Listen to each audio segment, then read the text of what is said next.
बाबू जी भोगराज सिंह जी हमारे मध्य हैं, इनका भी बहुत बहुत स्वागत अभिनंदन। सबसे पहले मैं आदरणीय जिलाध्यक्ष से निवेदन करूँगा कि अपना विषय रखेंगे, और उसके बाद आदरणीय भोगराज सिंह जी अपना विषय रखेंगे। आदरणीय सर, आज प्रेस वार्ता में सभी पत्रकार छायाकार बंधुओं का हार्दिक स्वागत अभिनंदन।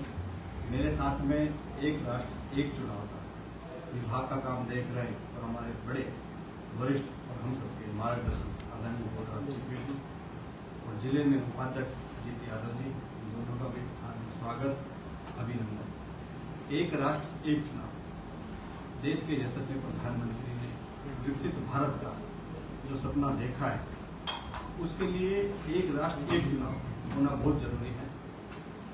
देश के संविधान के अनुसार जब पहला चुनाव 1951 और 52 में जब हुआ, तो लोकसभा और विधानसभा के चुनाव एक साथ हुए।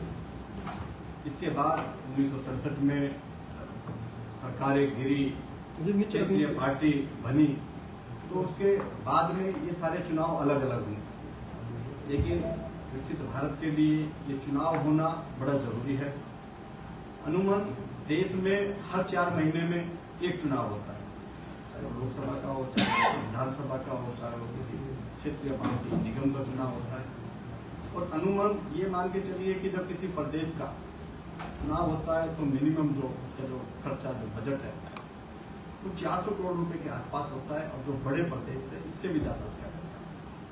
देश में एक आम जनमानस की एक मुहिम बने, एक राष्ट्र एक चुनाव की, जिससे सरकारी जो तंत्र है वो ज्यादा से ज्यादा देश के विकास में अपनी भागीदारी करे। क्योंकि जब भी किसी प्रदेश में चुनाव होता है, जो राष्ट्रीय पार्टी के नेता है, चाहे प्रधानमंत्री जी हैं, चाहे कैबिनेट मिनिस्टर हैं या अन्य बड़े नेता हैं, वो दूसरे प्रदेशों में चुनाव प्रचार के लिए जाते हैं। और इससे कहीं ना कहीं जब भी चुनाव जब होता है तो आचार संहिता कभी लोकसभा की लग गई, कभी विधानसभा की लग गई, कभी निगम की लग गई। तो जब एक राष्ट्र और एक चुनाव जब होगा तो देश के विकास को एक नई गति मिलेगी। और जो नेता लोग हैं और जो राजनीतिक पार्टियों को जब कार्य करता है, उनको चुनाव लड़ने का भी अवसर ज्यादा मिलेगा। बहुत बार आप लोगों ने देखा है कि एक व्यक्ति लोकसभा का चुनाव लड़ता है, जब वो हार जाता है तो उसको विधानसभा की टिकट मिलती है। तो जब एक समय में ये सारे चुनाव होंगे लोकसभा और विधानसभा के, तो कहीं ना कहीं अवसर भी ज्यादा मिलेंगे, और जो देश का जो पैसा है वो विकास के काम में लगेगा। इसीलिए एक राष्ट्र एक चुनाव आम जनमानस की ये एक आवाज बने, इसीलिए एक जन जागरण का एक अभियान हमने शुरू किया हुआ।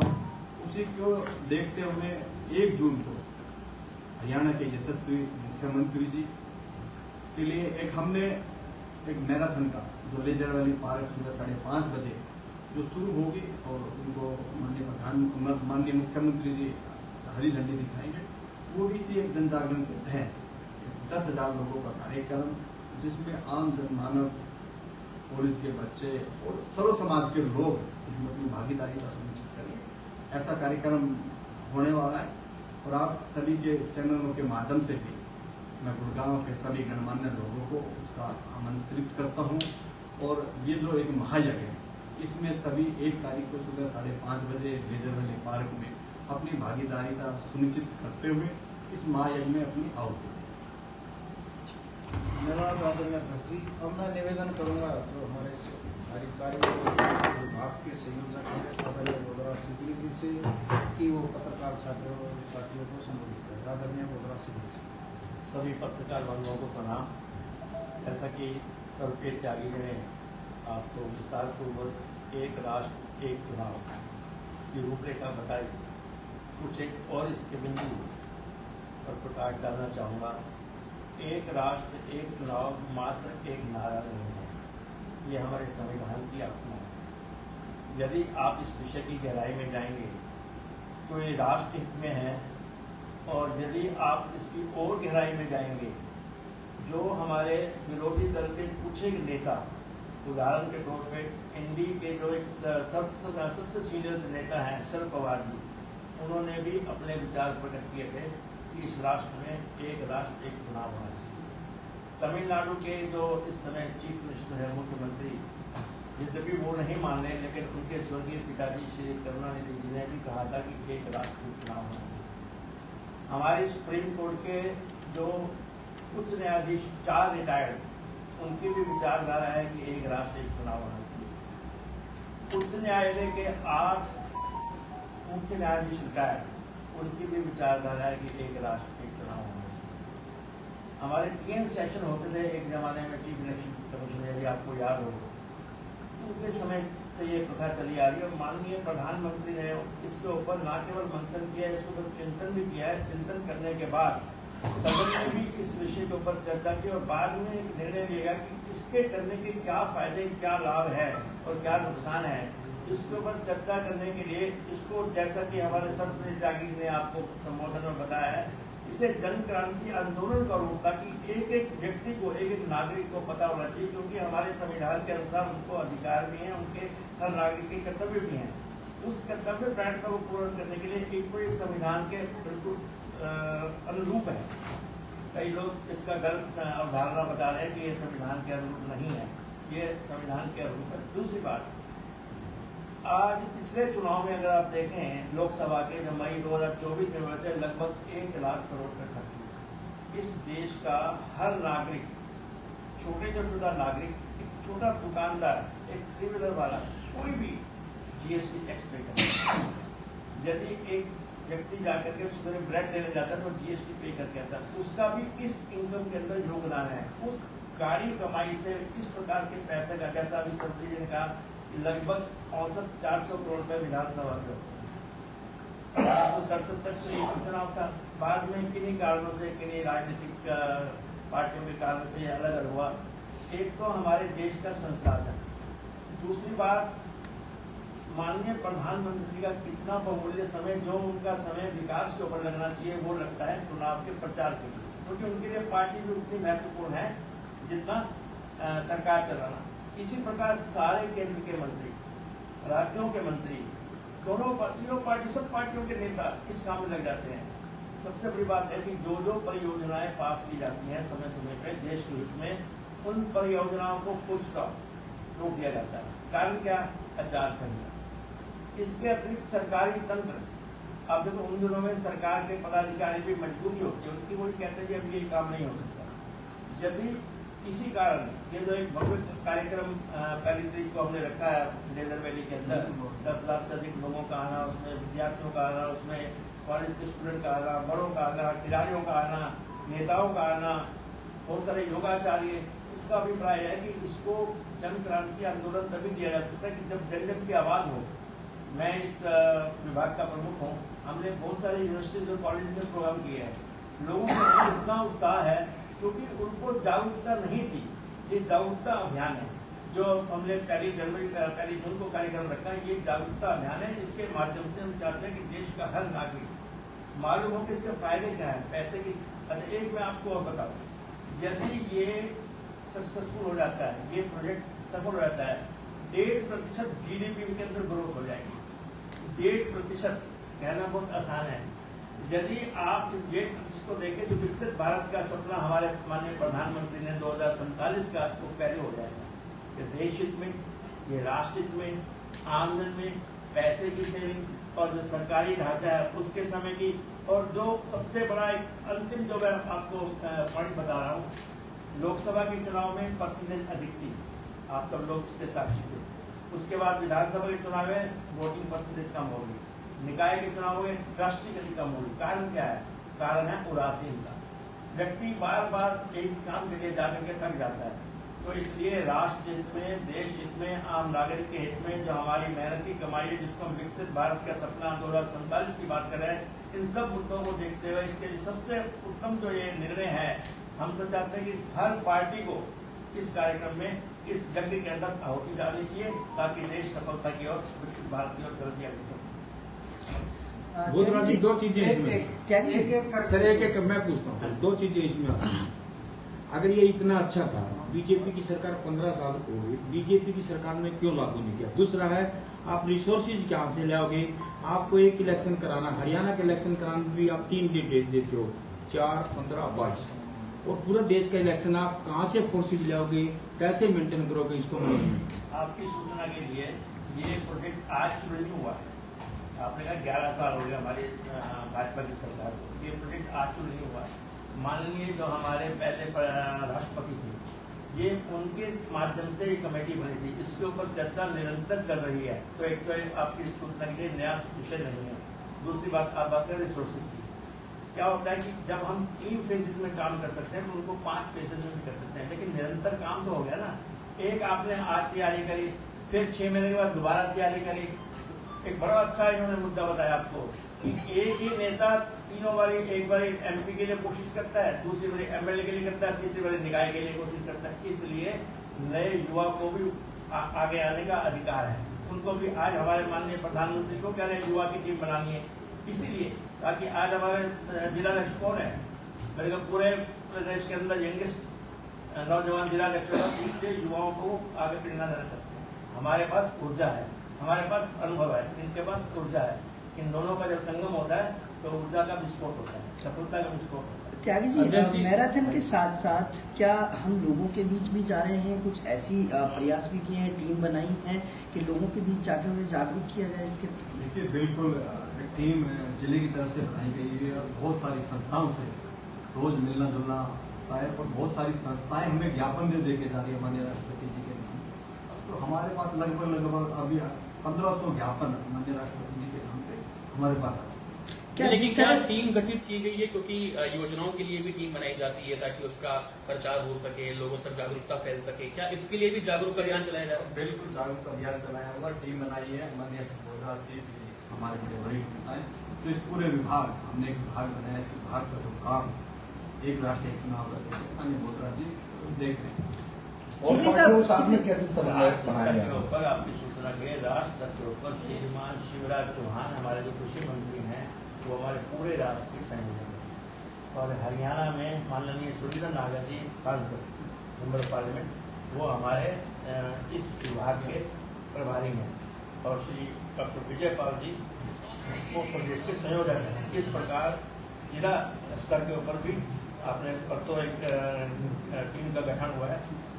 हम लोग निरंतर इस काम पे लगे हुए हैं, अलग अलग संस्थाओं के साथ, समाज सेवी संस्थाओं के साथ, NGOs के साथ, स्कूल में, कॉलेजेस में, यूनिवर्सिटीज में। 2 यूनिवर्सिटी के अंदर मैं और डॉक्टर सुरेंद्र नागर जी मेंबर ऑफ पार्लियामेंट इस विषय के ऊपर चर्चा करके आए हैं। आपकी सूचना के लिए 1000 बच्चों ने उसमें पार्टिसिपेट किया और कम से कम 100 faculty, professor, assistant professor, lecturer ने पार्टिसिपेट किया और सभी ने इसके ऊपर सहमति दी। और आपकी सूचना के लिए हर जहाँ भी हम जाते हैं वो उसके ऊपर प्रस्ताव पास करते हैं। वो प्रस्ताव जैसा सर ने आपको बताया, माननीय राष्ट्रपति महोदय के नाम लेटर होता है। सीकरी साहब सबसे ज्यादा सदस्य पार्टी के जब बने थे तो हरियाणा ने सबसे ज्यादा टारगेट किया था, इसमें गुड़गांव सबसे आगे था। क्या इस बार भी कुछ ऐसा टारगेट है कि इस मुहिम को लेकर जब हम लोगों के बीच जा रहे हैं तो कुछ बड़ी संख्या में ऐसा होगा कि एक टारगेट है कि इतनी संख्या इन लोगों से हमने मुलाकात की, उन्होंने इस चीज को माना? ऐसे भी ईश्वरीय कार्य के लिए कभी कोई लक्ष्य निर्धारित नहीं होता है। ईश्वरीय कार्य इसको चयन करता है। इसमें देश का भला है, इसमें किसी पार्टी विशेष का कोई भला नहीं है। कहते हैं चले व्यक्ति चले व्यक्ति, जीवन चलने का नाम चलते रहो सुबह शाम। भाजपा का जो कार्य करता है उसका काम क्या है कि काम करना, कर्म के ऊपर करने के बाद परिणाम अपने आप ही आएगा। क्योंकि जब हम जा रहे हैं लोगों को मिलने, लोगों के उत्साह को देखते मुझे लगता है कि ये बहुत जल्दी इसको लोगों का अनुमोदन मिलेगा।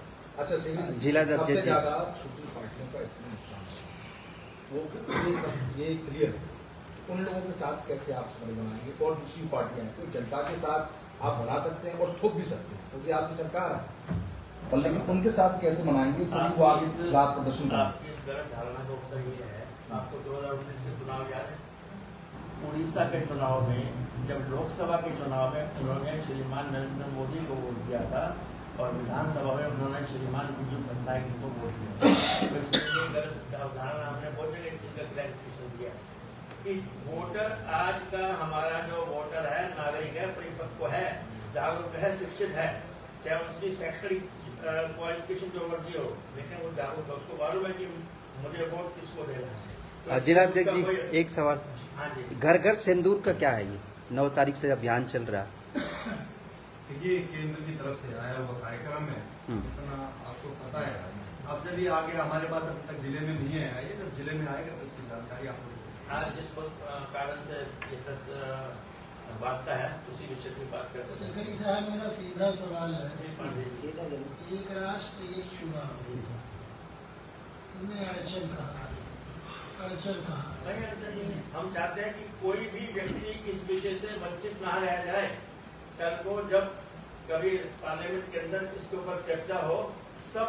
अब जब हमारा अभी हाल ही में जो पाकिस्तान के साथ भारत ने स्थिति की है उसमें सारा राष्ट्र एक था। क्यों राष्ट्र जो हमारे विरोधी दल के नेता थे उन्होंने भी वही भाषा बोली जो हम बोल रहे थे। इसलिए ये भी राष्ट्र हित का विषय है, इसलिए कोई अड़चन नहीं है। लेकिन हम चाहते हैं कि हर पार्टी साथ चले। उनकी तरफ से जैसे इस बार हमारे ओबीसी साहब क्या बोले कि राष्ट्र सर्वोपरि, तो हम चाहते हैं कि हर अपोजिशन पार्टी ने हमारे साथ मिलकर चले कि इसके ऊपर हम आपके साथ। इसको क्यों कह रहे हैं जन क्रांति आंदोलन, जन क्रांति मुहिम? कारण क्या है? ताकि लोगों को, कई लोगों को नहीं मालूम इसके क्या फायदे हैं। अब आपको बताया, आप हो सबसे बड़े हमारे महर्षि नारद जी क्या करते थे? समाचार को फैलाते थे। तो आपके माध्यम से हम चाहते हैं कि जन जन तक जो लोग हमारे तक नहीं पहुंच पाते वो आपकी सूचना के आधार पे, आपकी पत्रकारिता के आधार पर, आपके टीवी चैनल, यूट्यूबर के हिसाब से, इलेक्ट्रॉनिक मीडिया, सोशल मीडिया के हिसाब से उनके ऊपर इस प्रकार की जानकारी। केंद्र में तो जेपीसी का गठन है, केंद्र में जेपीसी का गठन है और वो इस पर लगातार चर्चा कर रही है। विपक्ष के नेता भी उसमें शामिल हैं। जिला स्तर पर क्या विपक्ष के नेताओं से भी संपर्क आप करेंगे? क्या उनसे भी वार्तालाप होगी इस विषय में? हम जब भी कोई कार्य करते हैं ना, ये किसी पार्टी विशेष का नहीं है। मैंने क्या बताया, ये जन क्रांति का है। इसलिए इसी मूवमेंट के माध्यम से, इसी क्रांति के माध्यम से अपोजिशन के पास संदेश जा रहा है। यदि उनके मन के अंदर राष्ट्र होगा तो स्वयं आगे आएंगे। बाकी हमने जाकर के किसी से जबरदस्ती तो करना। जब हम रेजोल्यूशन साइन कराते हैं पहले उनसे पढ़ाते हैं, हिंदी में भी है, इंग्लिश में भी है। अगर कोई बंदा शिक्षित नहीं है तो उसको पढ़ के सुनाते हैं, उसका संक्षेप में विवरण बताते हैं, तब जाकर के उसके ऊपर उसके हस्ताक्षर होता है। अब मैं इस विभाग के पिछले 1 महीने में लगभग 40 प्रस्ताव पास करा चुका हूँ। अभी हमने उपायुक्त महोदय को जाकर सबमिट करने हैं। हमारे बीच में संयोजक वगैरह अभी आए नहीं है, तो हर आदमी में रख के अभी तो एकदम फैल जाएगा। एकदम ऐसा लगेगा कि हर व्यक्ति के जुबान पे एक राष्ट्र एक चुनाव होगा। गोदरा जी, लोकतंत्र के अंदर जनता सबसे बड़ी होती है। क्या आपने अभी तक जनता का फीडबैक लिया? वो फीडबैक क्या? हाँ जी, हमने बड़ा अच्छा सवाल पूछा। एक सर्वे कराया गया, 83% लोगों का मत था कि एक राष्ट्र एक चुनाव होना चाहिए। 83%। 17% लोगों के बारे में कोई कमेंट नहीं हुआ। तो लोकतंत्र की परिभाषा यही है भाई, लोगों का जहाँ पर आम जन की जहाँ पर सहमति है, हम उसी भावना के साथ आगे बढ़ रहे हैं। 83% की जो ये लोगों की सहमति इतना काफी है। संकट और क्षेत्रीय विकास जो है उस पर क्या आप लोगों ने सोचा है? खासकर जब आप चुनाव कराएंगे तो क्षेत्रीय विकास उसके लिए क्या आपने प्लान बनाया है? और जल संकट खासकर ये सबसे बड़ी चुनौती होगी। इस समय हम बात कर रहे हैं एक राष्ट्र के चुनाव की। वो उसी का विकास, जब आप एक चुनाव कराएंगे तो विकास की चर्चा तो होगी। और आप ऐसे मतलब कोई भी चीज है वो ऊपर से आप जब करना चाहेंगे तो छोटे छोटे काम है वो कैसे अगर एक राष्ट्र एक चुनाव नहीं भी होगा तो भी जल संकट जो है उसका कारण क्या है? तो क्या प्लान है? दोबारा बनाएंगे, चर्चा करेंगे। हमारे माननीय, अगर आपको याद है, हमारे अटल बिहारी वाजपेयी जी ने एक स्कीम निकाली थी सभी नदियों को जोड़ना। अध्यक्ष जी, एक सवाल ये है कि गुरुग्राम में बड़ी बड़ी सेलिब्रिटीज रहते हैं, सोशल मीडिया इन्फ्लुएंसर रहते हैं, मास लेवल पर लोगों से कनेक्ट हैं, तो इन लोगों को भी इनवाइट भेजा गया इसमें? इनको सबको इनवाइट भेज रहे हैं। उसी गाँव में पिछले 3-4 दिन से लगे हुए हैं। और उस प्लान क्या है? लेजर नदी पार्क शुरू करेंगे, महाराणा प्रताप पार्क है, उसकी सराउंडिंग में 5 किलोमीटर जैसा राउंड रहेगा। 3 और 5 उसके 2 राउंड बनेंगे। सेक्रेटरी साहब, आपके उत्तर धन्यवाद। आप सभी भी 1 तारीख के लिए साधारण